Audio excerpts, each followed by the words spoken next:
She works as an administrative assistant at Ohio University.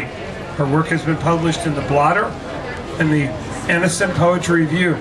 She claims to live in the middle of nowhere with her husband and 3 cats.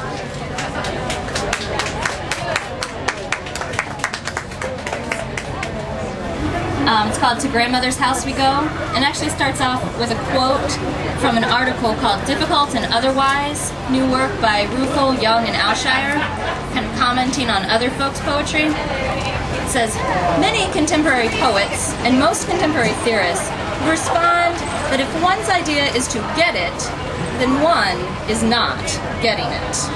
Poetry should elude closure, embrace discontinuity, celebrate polyvalence. Which I think is just a bit like sending an 8 and 12-year-old on a 2-hour bus trip by themselves and telling them that someone they'll recognize will meet them at the bus station. You can't tell them who, but it will be someone they know. So if they see someone they know at the bus station, they should go home with them. Which is exactly what happened to me and my brother the summer of '83, but we got off the bus in Chillicothe instead of Portsmouth, an hour early, and the clerk was kind enough to give us grape soda and let us call Granny, even though it was a long-distance call.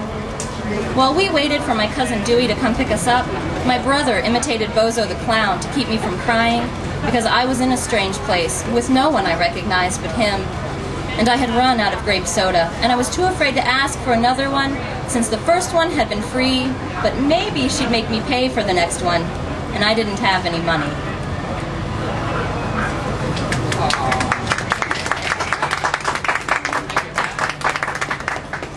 And this next one is actually inspired by one of the poems from a poet who that first quote was talking about.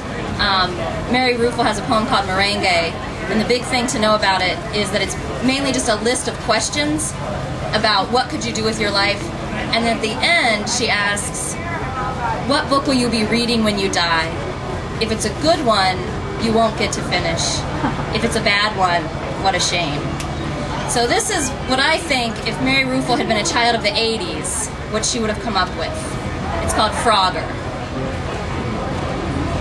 Did you play Frogger? Did you blame the joystick?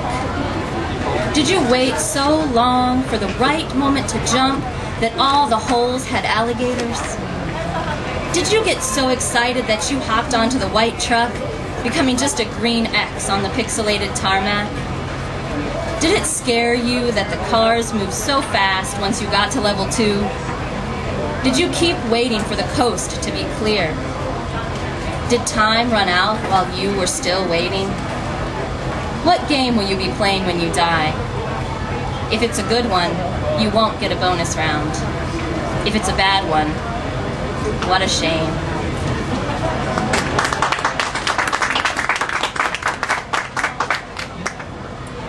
And this is another one for the children of the 80s, early 90s. It's called Love in the Days of Grunge. My brother and his first ex-wife staked their hearts on Clapton and Wonderful Tonight, but it wasn't strong enough. My parents still cling to Dylan's Lay Lady Lay, and I like to pretend not to know why. Because to think of my father as such a smooth operator is painful in so many ways. We have no song to call our own, but really, what would our options have been? Soundgarden's Black Hole Sun with its Foaming Girl video? Nirvana's Heart-Shaped Box, which, yes, contains the word heart, but also proclaims to the world that I'll eat your cancer when it turns black.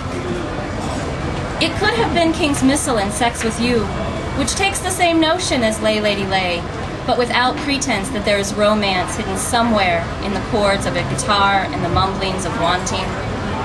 Our choices were pretty limited, really, as if watching Glasnost and Perestroika falter had stripped away something.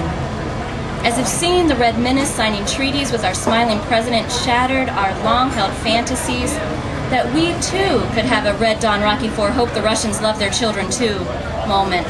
That our generation had lost its God-given ability to look into each other's eyes and in all seriousness rhyme June with moon.